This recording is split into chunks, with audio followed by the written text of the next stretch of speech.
একদিনের মধ্যে 500 follower done. আলহামদুলিল্লাহ, আলহামদুলিল্লাহ, আলহামদুলিল্লাহ।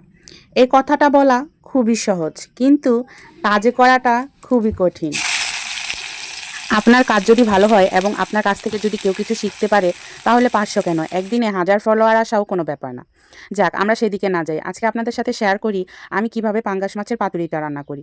তো স্বাভাবিকভাবেই তেলে পেঁয়াজ দিয়ে, হলুদ, মরিচ, রসুন বাটা, আদা বাটা, লবণ যা লাগে দিয়ে ভালো করে কষাতে হবে।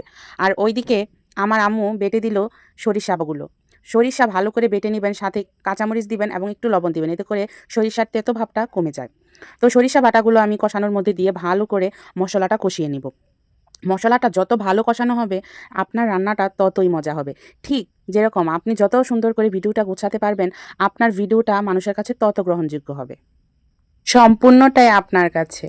এদিকে কষানোর সময় এমনভাবে তেল ছিটকে আসছিল যে আমার হাতে এসে পড়ছিল। তো রান্না করার সময় এগুলো কোনো ব্যাপারই না, কত ছ্যাঁকা লাগে। এই যে দেখুন, হাতের মধ্যে গরম মশলাটা ছিটকে আসলো। তো যাই হোক, এরকম রান্না করতে গেলে ছোটোখাটো অনেক ব্যথাই পেতে হয়, এটা কোনো ব্যাপারই না। তো এদিকে যখন আমার মশলাটা ভালোভাবে কষে আসলো, তখন আমি পাঙ্গাস মাছের চাকগুলো একে একে সবগুলো দিয়ে হালকা হাতে নেড়ে দেব। পাঙ্গাস মাছ কিন্তু একটু নরম হয়, তাই আপনাকে চেষ্টা করতে হবে যেন মাছগুলো ভেঙে না যায়, এবং আলতো করে মাছের টুকরাগুলো নেড়েচেড়ে কষিয়ে নিতে হবে।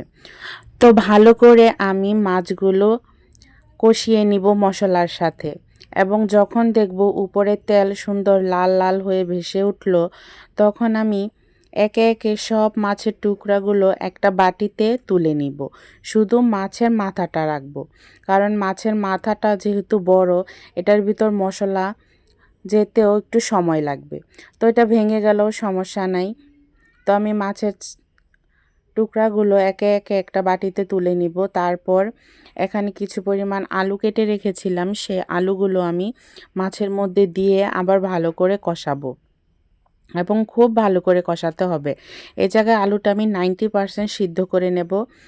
তারপর আমি আলু যখন সিদ্ধ হয়ে গেল, সে কষানো তুলে রাখা মাছগুলো সবগুলো দিয়ে হালকা হাতে আলতোভাবে নেড়েচেড়ে দেব, এবং নেড়েচেড়ে 5 মিনিট কষিয়ে নিব।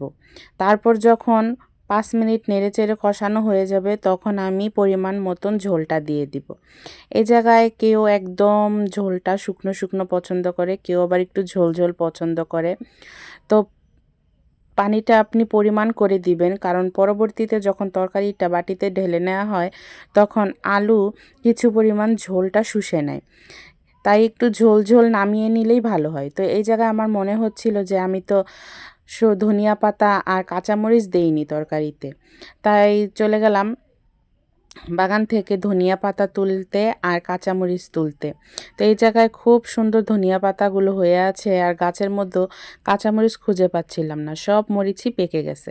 তো কিছু পরিমাণ ধনিয়া পাতা এবং কাঁচামরিচ তুলে এনে আমি কেটে ধুয়ে তরকারিতে দিয়ে নিলাম। এতে তরকারির ঘ্রাণটা অনেক লোভনীয় হবে।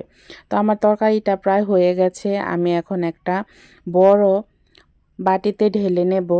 এই তো আমার ফাইনাল লুক। সবাই ভালো থাকবেন, দোয়া করবেন। ধন্যবাদ।